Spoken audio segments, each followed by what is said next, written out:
Let's go ahead and jump into this story with Matt Taibbi and Russell Brand. So Matt Taibbi had a discussion recently with Russell Brand. I believe this is only on Rumble. I did not find this on his YouTube channel. I think it's only on Rumble. Of course, they talked about the Twitter file hearing that Matt Taibbi had and the way that he was treated during that hearing. But they also started to dive into what the government actually wants you to hear. And they also started to dive into the danger that is coming in reference to censorship, and that will lead us into this Restrict Act. So let's go ahead and get started here. It presents itself as an objective and investigative process when in fact it's a propagandist and condemnatory process that's it's in a sense designed to help us reach the favorable conclusions that it has already predetermined, as evidenced by the use of the phrases like spoon-fed and cherry-picked. They already have an agenda. They don't listen to you. They smear rather than investigate. And I suppose this must be happening continually elsewhere and is symptomatic of a deeper malaise that won't be as easy to observe elsewhere. As the ongoing Twitter revelations continue to be released, do you feel that at this point it's just further augmentation of the ideas of corruption that were sort of present in the first imprimatur, or do you feel that it's sort of evolving? Is there anything like new and interesting, and how does it relate to things like our personal deal over here at Rumble, where we're subject to some attacks? And sometimes I feel like, oh well, yeah, I guess there are a lot of people that are right wing on this platform. That's kind of difficult to deny, and also that is allowed. People are allowed to be right wing. That's one of the things people are allowed to be in the world. And what do you think about the sort of TikTok congressional hearings? And because they seem to also be sort of like an odd combination of utterly inept and biased and corrupt, because all the things that are being alleged of TikTok are applicable with the American state's relationship with US social media sites. First and foremost, the fact that people do receive some type of criticism for being on Rumble. Yes, most of the shows on that platform are right wing. But what we should be asking ourselves is, why is it that a platform that is majority right wing, why are they the ones that are allowing these hosts to talk about some of the topics that we cannot discuss on YouTube? That's the question that people should be asking, and not smearing people simply just for being on that platform. That's my take. Yeah, I mean, we are still finding stuff that speaks directly to all the things that you're talking about. For instance, we found a whole bunch of communications just recently about in preparation for a hubbub they were all having at the Aspen Institute in 2021, where they were discussing ideas like the Restrict Act, which is being proposed for, in response to TikTok. There's, I guess, the European Digital Services Act, or whatever they call it, that they're thinking about for the EU. All the ideas in both of these bills are sort of wish lists that have been passed around in this community for a long time. The governments want absolute, full and complete access to all data that these platforms provide. And then they want a couple of other things that are really important. They want to have the authority to come in and moderate, or at least be part of the process of moderation. And they also want for people who are called like trusted flaggers. That's how it's described in the European law. They want those folks to have access to these platforms as well. And that, what they mean by that are these sort of outside quasi-governmental agencies who tell these platforms what they can and cannot print about things like vaccine safety, right? And then we found out more about that, where they're openly talking about censoring true information. So yeah, we're still finding out a lot of stuff about this, and I think there is more to find, unfortunately, which is kind of disturbing. I've not heard. Let's just pause this part here, because I do want to add something in reference to what Matt just said there. Basically, what they want to do, regardless if the information that you're receiving is true or not, if they don't like the truth, they will censor that as well. And they're really clever about it. They will describe it as misinformation, whatever that is nowadays, right? But the reality is there are inconvenient truths. And anything that is an inconvenient truth that doesn't go with the narrative that the State Department has established, they will try to censor it or censor you or cancel it altogether.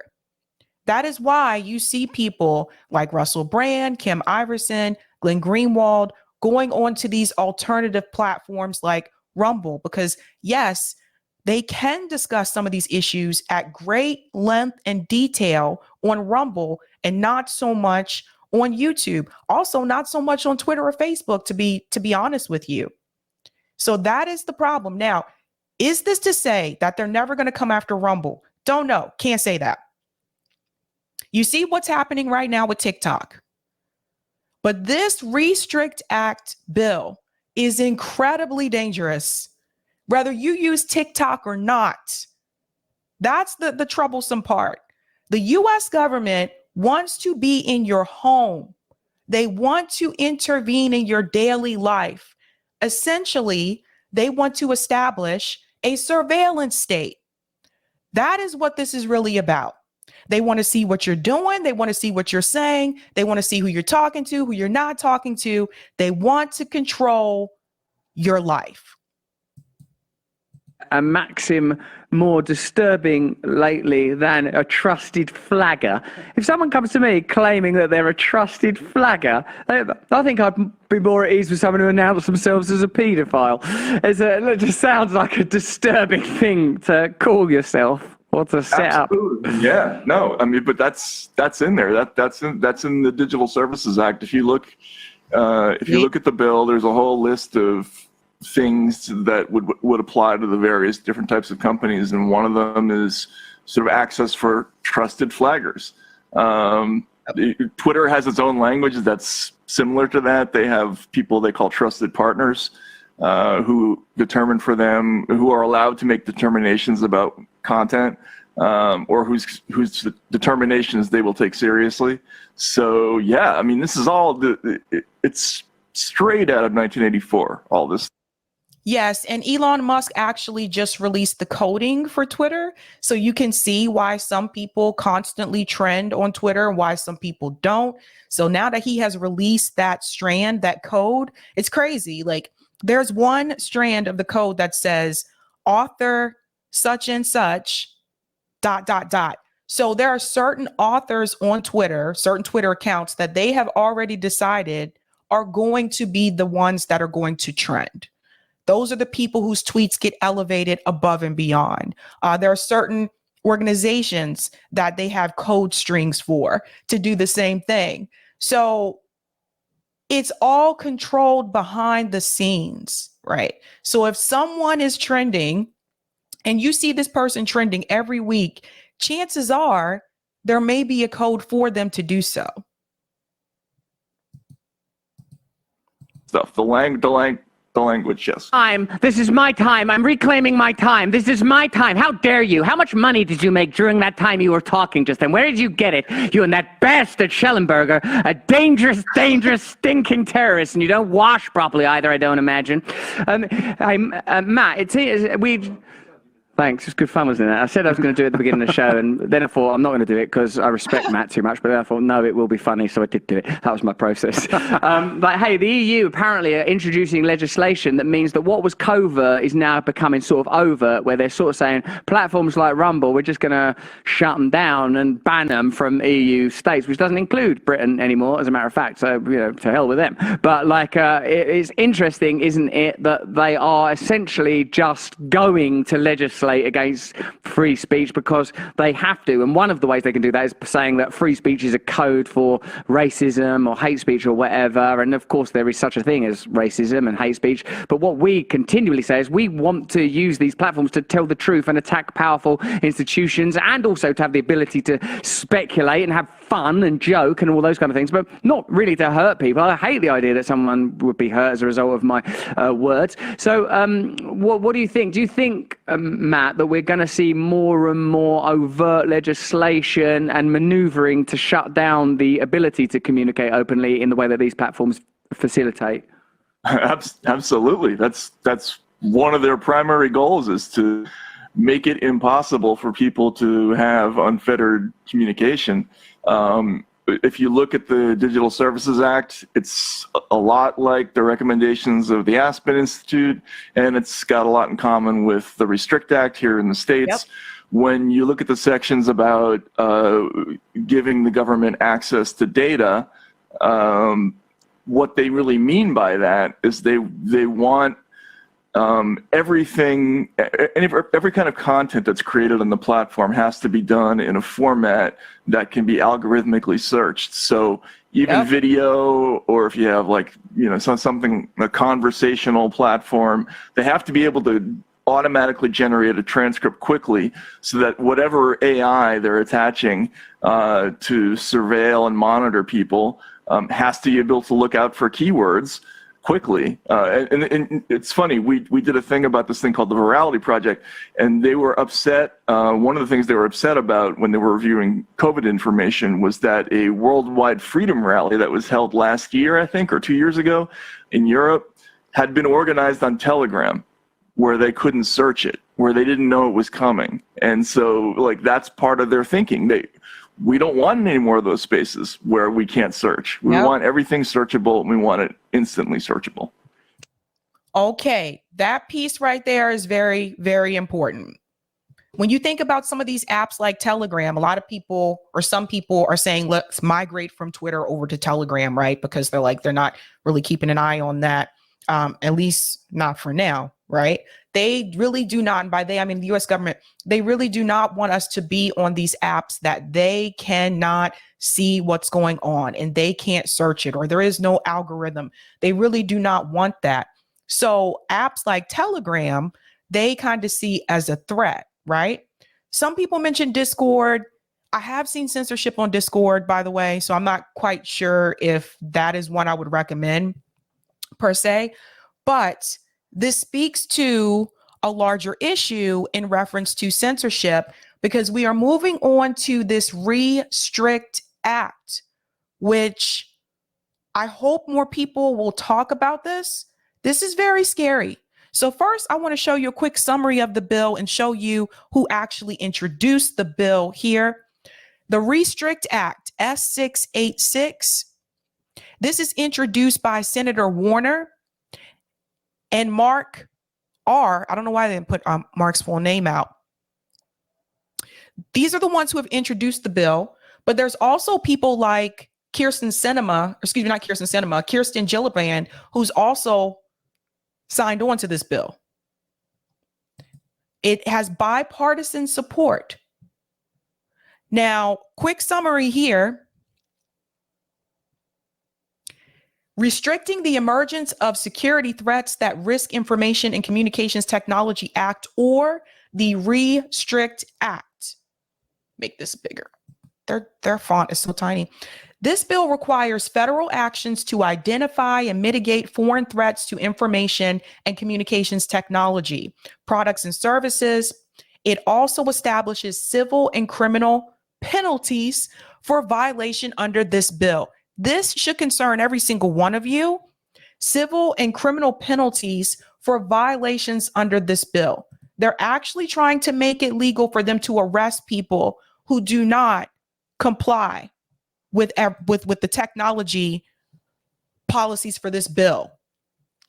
Specifically, the Department of Commerce must identify, deter, disrupt, prevent, prohibit, investigate, and mitigate transactions involving ICT products and services. One, in which any foreign adversary, such as China, has any interest. And two, that pose a undue or unacceptable risk to U.S. national security or the safety of U.S. persons. Now, I just highlight here, that could be anything. That could be anything, right? Additionally, Commerce must identify and refer to the president any covered holding, stock, or security that poses an undue or unacceptable risk to U.S. national security or the security and safety of U.S. persons. If the president determines that the holding poses such a risk, the president may compel divestment of or otherwise mitigate the risk associated with the holding. Commerce may designate any foreign government or regime as a foreign adversary upon a determination that the foreign government or regime is engaged in a long-term pattern and serious instances of conduct significantly adverse to U.S. national security or the security and safety of the U.S. persons. 2, remove such a designation. Commerce must notify Congress before making or removing a designation. These actions are subject to congressional disapproval. This bill outlines enforcement mechanisms, including actions by the Department of Justice and civil and criminal penalties for violations. Now, I have a video here that I want to show you because everybody keeps referring to this as the TikTok ban bill. It goes a lot deeper than that. And I have a video here from TikTok where he's actually going to explain to you just how dangerous this bill actually is. How we use the internet is about to fundamentally change forever, and it's terrifying. This is Bill S686, also known as the Restrict Bill. You'll probably know it as the TikTok ban bill, but it does so much more than just that. It actually does more than any bill I think we've ever seen. I encourage everyone to read it by going here and clicking the text tab, but here are the main takeaways. Foreign adversaries can change by definition, but a few are already listed. They are the People's Republic of China, including Hong Kong, Special Administration Region, the Republic of Cuba, the Islamic Republic of Iran, the Democratic People's Republic of Korea, and of course, the Russian Federation and Venezuela under the regime of Nicolas Maduro Moros. I hope I pronounced that correctly, but these definitions can change at any time. The bill covers hardware technology like modems, routers, and home cameras, and virtual tech like VPNs. And I have to pause here. I just want to read this to you. It says software, hardware, or any other product or service integral to telecommunication products includes wireless local area networks, mobile networks, satellite payloads, satellite operations and control, cable access points, wireless access points, core networking systems, long, short, and I think he gets to this part because it's cut off here. But you see where this is going. This is more than just TikTok. Let's go on.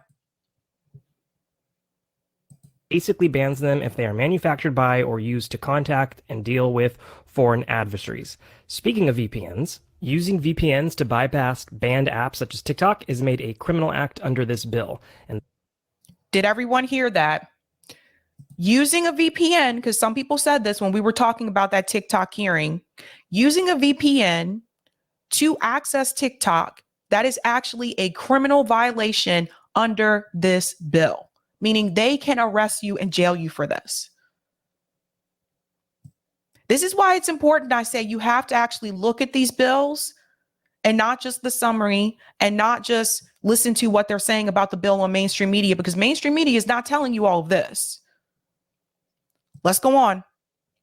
the penalty, it's a minimum imprisonment of 20 years and a minimum fine of $250,000 or $1 million, depending if you knowingly did so to access banned content.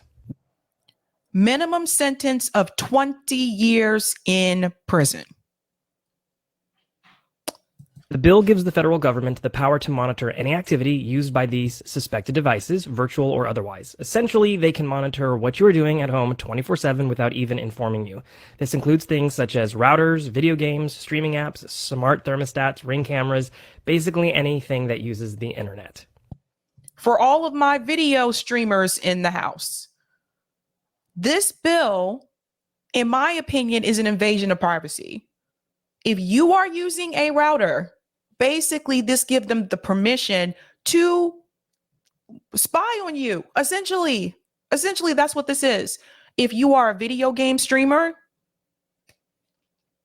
if you have a router, you're bringing them into your home. You're bringing them into your home. Jilly Love is correct. 1984. Correct. So I really wish people would stop calling it the TikTok Act. Let's call it the Surveillance Act. This would give them permission to come into your home virtually if you use the internet. Now, the real terrifying part of all of this, as if that all wasn't terrifying enough, is that the bill goes on to state that this will happen by the president appointing a secretary of communication. That secretary then forms a group on their own without any voter input whatsoever. This group can have meetings behind closed doors. They don't have to disclose anything. They can ban and deem anything inappropriate or a risk to security at any moment in time. And if they do, they can go through your instant messages, your emails, text, basically anything that uses the internet, and they can censor it. Do you want the United States government going through your text messages? Do you want the United States government going through your emails? Do you want the United States government in your home? This bill gives them the permission to do that. So for all the people cheering this on, please let them know. Please make them very aware. Let's finish up here. This bill can effectively ban anything the government deems inappropriate extremely quickly without warning. The ramifications of this range from breaking up mass communication methods to even watching the cameras in your home, aka spying on you. It really is that bad, and I am not speaking in hyperbole. Please contact your reps. I have a video on my TikTok ban playlist on how to find your representatives and tell them if they vote for this, you will support their opponents in their next primary. If I missed anything in this bill, please let me know in the comments. Share this information with anyone and everyone. I will be covering this bill and the TikTok ban throughout, so to stay informed, please make sure to follow. And this includes those of you that have that Amazon Ring camera at your front door. They can access that too through that bill. It is essentially 1984. That is what they're trying to do. Now, they're smart because they keep referring to it as the TikTok Act. But it's so much more than that. Oftentimes with these bills, let me come out of the screen. Oftentimes with these bills, it's not just one measure. The bills include multiple measures. And Vice actually wrote an opinion piece about this as well. And I want to highlight a couple of things in this piece. They say the insanely broad Restrict Act could ban much more than just TikTok. That's right, folks. Corey, when I'm done with this article, feel free to put the link to this article in the chat. It says the bill could have implications not just for social networks, but potential security tools such as virtual private networks, VPN, that consumers use to encrypt and route their traffic. Although the intention of the bill is to target apps or services that pose a threat to national security, these critics worry it may have much wider implications for the First Amendment. And I want to go to this piece right here. Under the Restrict Act, the Department of Commerce would identify information and communication technology products that a foreign adversary has an interest in or poses unacceptable risk to national security. The bill only applies to technology linked to a foreign adversary that includes China, Cuba, Iran, North Korea, Russia, and Venezuela.